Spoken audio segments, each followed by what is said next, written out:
大家好，我是阿狸，欢迎每天听睡前故事。今晚我们来聊聊婉容，请找到一个舒服的姿势，让我们一起进入今晚的故事旅程。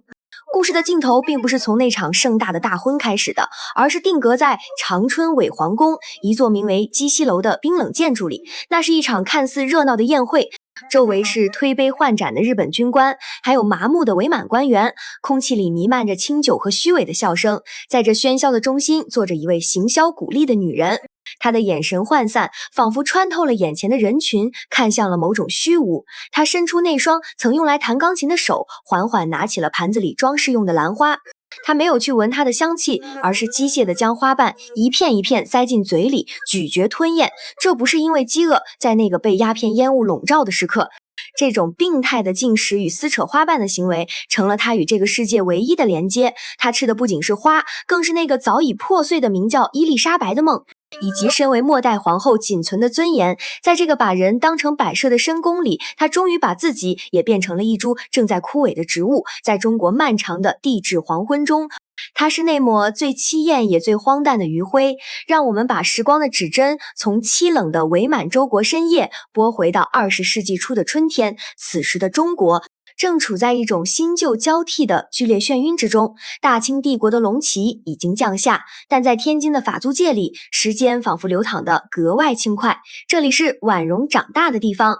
在天津的一座精美洋房里，如果你推开窗，听到的不是古板的私塾读书声，而是一阵阵流利的英语对话，或是钢琴敲击出的爵士乐章。在这里住着一位名叫波布罗·婉容的少女，不过在这个家里，大家更习惯叫她另一个名字伊丽莎白。这一年，婉容16岁，在这个年纪，大多数传统家庭的女孩还在学习如何缠足，如何低眉顺眼地伺候公婆，但婉容的生活却像是一个刚刚被打开的万花筒，五彩斑斓。他的父亲荣源曾任满洲正白旗高官，这是一个非常有意思的人物。按理说，身为满清遗老，他应该留着辫子，抱着祖宗牌位痛哭流涕。但荣源不是，他是一个坚定的西化派，他剪了辫子，穿上西装，他坚信那个倒台的王朝想要复辟，靠念经是不行的，得靠文明。于是他给女儿请来了特殊的家庭教师，一位名叫任萨姆的美国姑娘。想象一下那个画面，天津午后的阳光透过彩绘玻璃洒在红木地板上，两个年轻女孩对面而坐。任萨姆有着典型的西方轮廓，热情奔放，而婉容容貌端庄，眉眼间透着灵气。她们不读女则或列女传，他们在读莎士比亚，讨论好莱坞刚上映的无声电影，他们甚至研究如何用刀叉优雅地切开牛排。任萨姆告诉婉容，在大洋彼岸的美国，女性是可以投票的，是可以独自旅行的。这些话像种子一样落在婉容年轻的心里，她给自己取名伊丽莎白。这个名字代表着对皇室尊严与西方自由的双重向往。那时候的婉容活泼的像一只还未识愁滋味的百灵鸟，她爱美，喜欢逛最时髦的百货公司，挑选巴黎运来的香水。在父亲拍摄的黑白照片里，你总能看到他嘴角上扬，眼神明亮，那是只有在爱和富足中长大的孩子才有的神情。然而这看似明媚的现代生活，其实是一场巨大的错觉。如果我们把镜头拉远，看看那位站在书房阴影里的父亲，你会发现他注视女儿的目光带着一种赌徒的狂热。荣源爱女儿吗？也许是爱的，但他更爱那个已经不存在的大清国。在他的逻辑里，让婉容学习英语和西餐礼仪，并不是为了让她去美国留学，也不是为了让她成为独立的女性，恰恰相反，这一切的洋气都是为了把她打造成一件更完美的贡品。这真是一个历史的黑色幽默。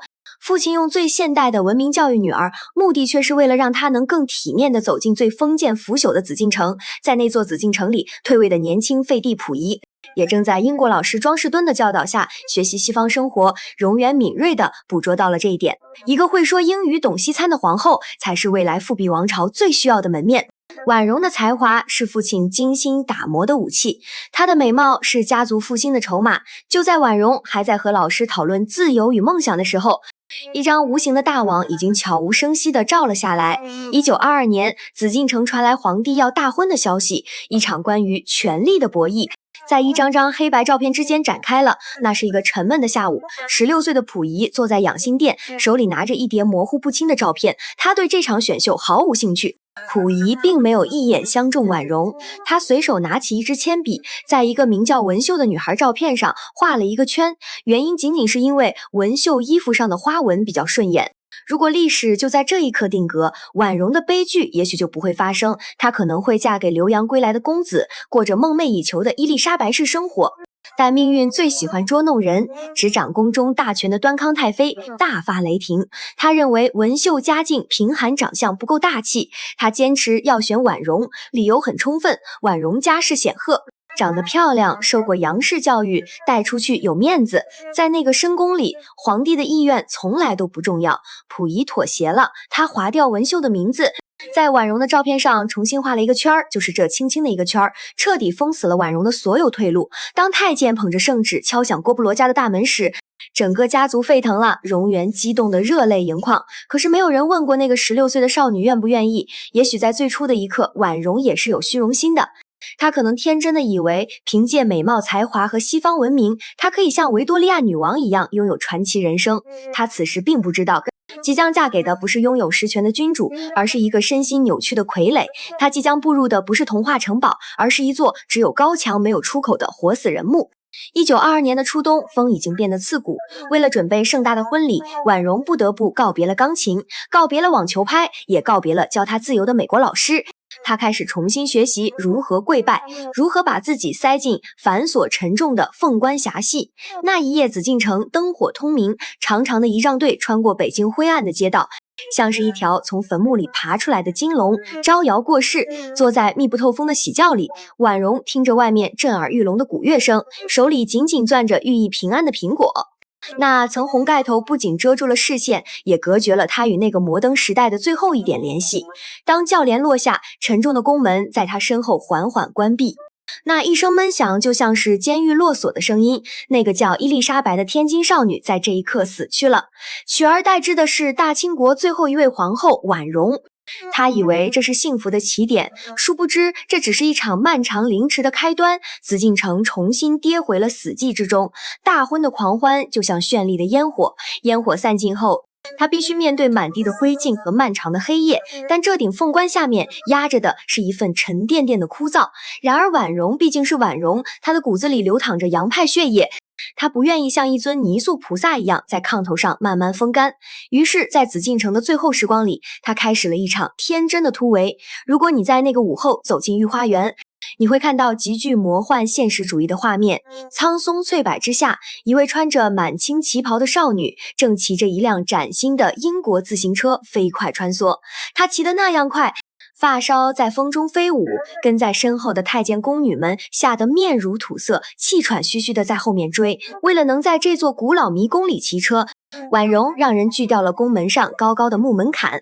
这不仅是一个物理动作，更像是一个巨大的隐喻。他试图锯掉陈旧帝国设下的条条框框，他想把现代文明的轮子强行开进这个古老的坟墓里。这种改造甚至蔓延到了溥仪身上。婉容叫溥仪吃西餐拿刀叉，教他说英语。在太监们惊恐的注视下，这对年轻夫妇在紫禁城过起了洋生活。他们用英文互通书信，溥仪叫亨利，婉容叫伊丽莎白。这些字迹稚嫩的英文变尖，在今天看来有一种令人心碎的天真。他们就像两个被遗忘在荒岛上的孩子，用只有彼此懂的语言编织着文明世界的童话。但童话终究是脆弱的，紫禁城的城墙太厚了，挡住了他想要的真正自由。更何况这个拥挤的婚姻里还站着第三个人，文秀。文秀住在不远的长春宫，在溥仪的情感天平上，这两个女人并没有绝对的输赢。对于婉容来说，文秀的存在就是她完美幻梦上的一道丑陋裂痕。她受过一夫一妻制的教育，向往神圣排她的爱情，但在现实中，她不得不接受一夫多妻的腐朽制度，于是深刻的矛盾撕裂了她。她用最现代的方式生活，却用最原始的手段争宠。婉容会因为溥仪多去文秀那里一次而整夜失眠摔东西，这种心理博弈并非因为她有多爱溥仪。面对那个性格阴郁生理有缺陷的男人，很难产生炽热的爱情。婉容争的是安全感。在这座封闭的孤岛上，皇后的尊严是她唯一拥有的东西。她开始变得敏感尖刻，利用正宫身份给文秀立规矩。这时候的婉容像是一只被困在笼子里的孔雀，她拼命开屏，不是为了求偶，而是为了宣示领地。为了掩盖内心的极度不安，他以为只要压倒了文秀，世界就是稳固的，历史的车轮滚滚向前，根本不在乎后宫的恩怨情仇。1924年11月5日，一个普通的早晨，婉容正坐在储秀宫梳妆台前，突然内务府大臣跌跌撞撞跑了进来，冯玉祥发动了北京政变。军队包围了紫禁城，大炮架在景山上直指后宫，对方只给了3个小时，3个小时内必须打包滚蛋，否则就炮轰紫禁城。这一刻，所有的规矩与尊严瞬间崩塌，宫里乱成了一锅粥。但在这个混乱时刻，婉容的反应却耐人寻味。当听到被赶出宫时，她的第一反应不是恐惧，而是一丝不易察觉的兴奋。在过去的2年里，她始终骑不出这4方红墙，而现在这扇关了他700多天的牢门，终于要被强行打开了。他换上便装，坐进插着民国旗帜的汽车。当汽车驶出神武门，他回头看了一眼苍老颓败的紫禁城，那未吃完的半个苹果还留在梳妆台上慢慢氧化。汽车引擎的轰鸣盖过了宫里的哭喊。婉容坐在溥仪身边，心跳得很快，他天真的以为这是一次越狱，是一次迟到的解放。他以为离开紫禁城就可以成为真正的伊丽莎白，去过自由自在的生活。那天下午，车队驶向醇亲王府，路边百姓冷漠地看着这群前朝幽灵。婉容并不知道，这并不是自由的开始，而是流浪的序曲。他带走了珠宝和皇后的架子，唯独没有带走在新世界生存的能力。他就像一条被突然扔进深海的淡水鱼，还没来得及欢呼，咸涩的现实就呛进了肺里。那个关于伊丽莎白的梦不仅没有变得清晰，反而开始了一场漫长而残酷的破碎。前方摆下的不是鲜花红毯，而是更深的深渊和更冷的诱惑。故事来到了一段看似最光鲜，实则最凶险的时光。从1925年到1931年，当婉容跟随溥仪搬进天津日租界的静园时，她感觉自己第一次真正活着。这里的空气是摩登的，她烫了流行的波浪卷发，换上了高开叉旗袍，脚踩巴黎高跟鞋。她像一只突然放飞的金丝雀，贪婪地呼吸着自由空气。她出现在马场戏院和西餐厅，她热衷慈善，为灾区捐款，在镜头前展露流利的英语和优雅的微笑。在外界看来，这位前清皇后已经成功转型为现代名媛。然而在这层金粉之下，涌动的却是黑色的暗流。婉容病了，这种病名叫空虚。在天津，溥仪依然保持着君主尊严，婉容和文秀依然是他必须平衡的摆设。离开了规矩束缚，他们的矛盾疯狂生长，演变成荒诞的购物战争。婉容发现，只有消费才能暂时填补内心的恐慌，证明地位高于文秀。只要溥仪给文秀买一根簪子，婉容就要求买一对镶钻耳环。买回来的东西连包装都没拆，就堆在角落吃灰。那些堆积如山的皮草，只是他用来构筑安全感的砖块。他以为东西比文秀多，他就是被爱的。这是一场多么悲哀的代偿！一个向往精神自由的女子，只能通过物欲堆砌来确认自我存在。溥仪对着账单脸色阴沉，他厌恶的不是花钱，而是这种失控的索取，让他感到作为废帝的无力。但命运准备了一个更猛烈的转折，直接把婉容推向深渊。1931年，性格内向的文秀做了一件惊天动地的大事，她逃跑了。他看透了溥仪投靠日本人的野心，不想做傀儡，于是他聘请律师向溥仪提出离婚。皇帝被妃子休了，成了最大的笑料。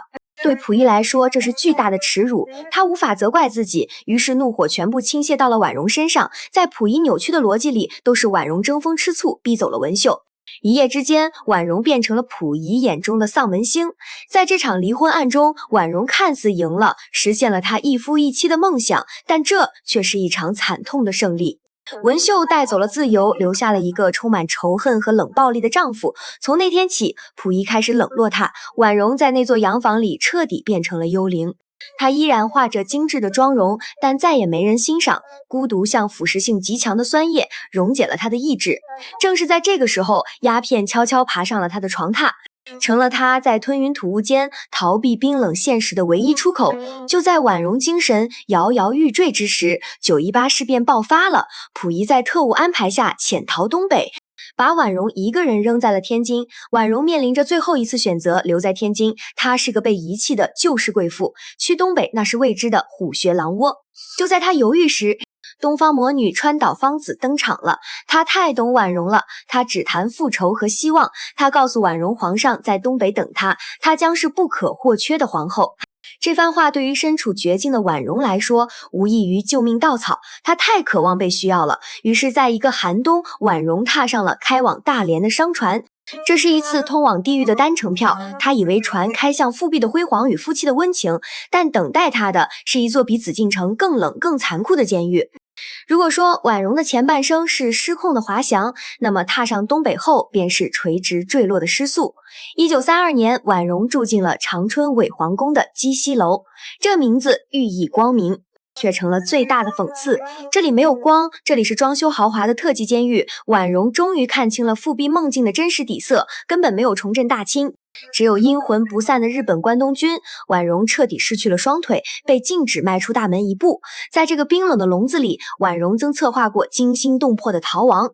当国际联盟调查团到来时，他买通中间人，向外交家顾维钧求救。他没有用皇后口吻，而是用绝望女人的哀求：请帮我逃离这里。我想做一个普通人，但这番努力就像投入深海的石子，所有的门窗都被钉死了。当精神世界找不到出口时，他挖出了一个通往地狱的黑洞。那就是鸦片在长春，鸦片成了他赖以生存的空气。吉西楼卧室里常年弥漫着甜腻腐朽的烟雾，他整日躺在榻上，在那儿迷离的烟雾中。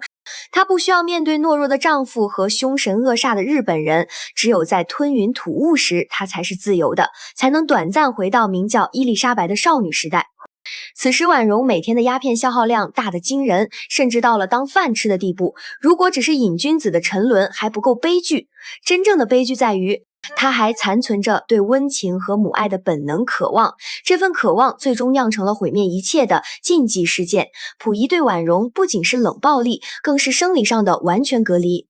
婉容也是有正常情感需求的女人，当丈夫把她当成破旧家具扔在一边时，她本能地向身边的侍卫伸出了手。在那些担惊受怕的幽会里，她寻找的是一种被当作女人的确认感。1935年，婉容怀孕了。当溥仪得知消息时，她的反应是暴怒。这愤怒源于男人被公然揭开的隐痛和羞辱。那是一个风雪交加的夜晚，婉容临盆了。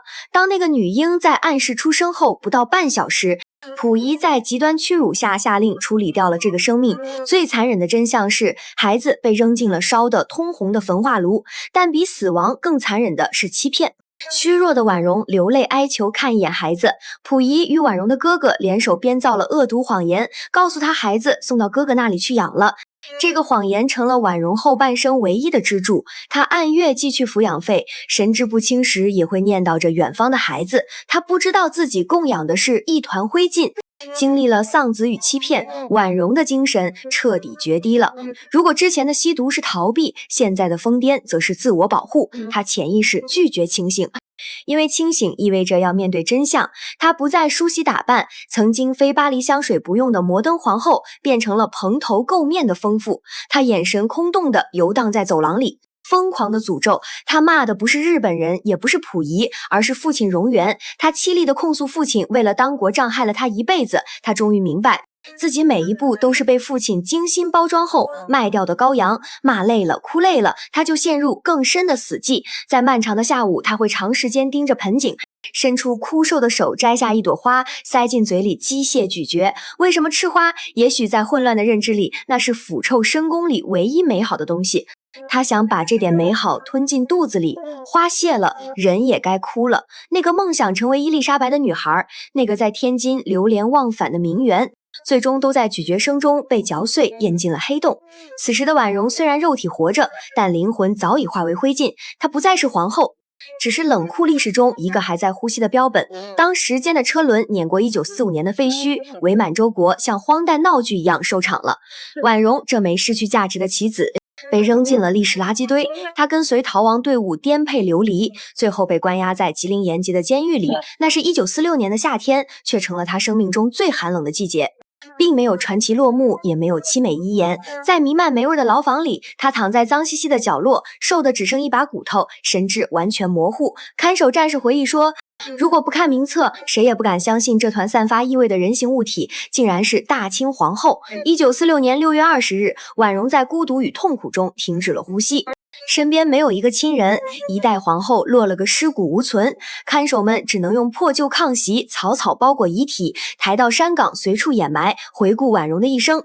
历史往往对她极其苛刻，教科书写她贪慕虚荣，野史写她私通侍卫，坊间流言写她吸毒成瘾，人们习惯用道德标尺去丈量她。但今晚，当我们站在历史河流尽头回望，或许可以试着剥去皇后沉重的外衣，你会发现下面站着的不过是一个被时代洪流裹挟的软弱女子。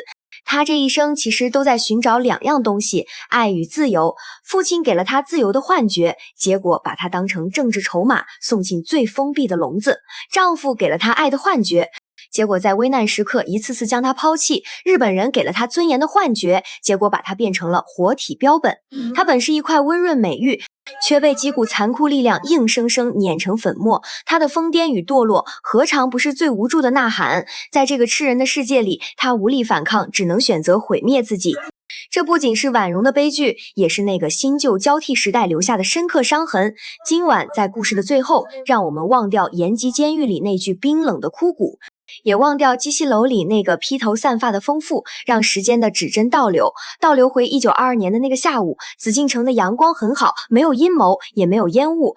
御花园的苍松翠柏下，一个名叫伊丽莎白的16岁女孩正推着那辆崭新的英国自行车，风吹起她的刘海，她转过头对着镜头，露出一个灿烂而狡猾的微笑。在那一刻，她还在憧憬着未来，她以为前面有光，有爱，有无限的可能，然后画面就定格在这里吧，在那里。没有吃人的囚笼，没有吞咽花瓣的绝望，只有永远不会凋谢的春天。晚安。